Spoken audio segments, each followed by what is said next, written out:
అందరికీ నమస్కారం. నా పేరు గుండాల శ్రీనివాసరావు. ప్రస్తుతం market yard vice chairman Macherla.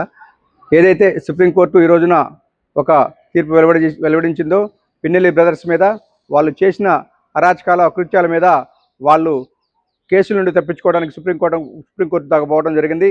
Supreme court కూడా న్యాయం ఎటువైపోయిందో అటే మొగ్గు చూపింది.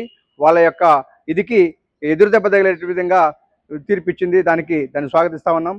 గతంలో వాళ్ళు చేసిన పాపాలే ఇలా శాపాలే చెప్పి వాళ్ళకి తగులుతూ ఉన్నాయి.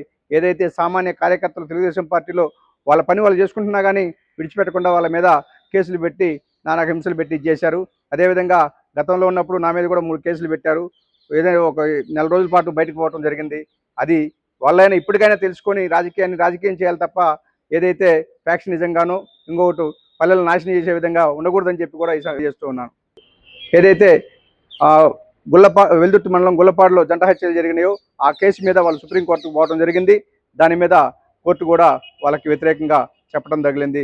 దానికోసం వాళ్ళు ఇకనైనా సరే తెలుసుకొని ఏదైతే ప్రజల్లాగా చూడాలి, రాజకీయాలాగా చూడాలి తప్ప ఏదైతే సామాన్యుల మీద కూడా విరుచుకుపడి వినాశనం సృష్టిస్తే అది ఎప్పటికైనా వాళ్ళకి కర్మఫలం చుట్టుకుంటుందని చెప్పి కూడా ఈ సందర్భంగా తెలియజేస్తా ఉన్నాను.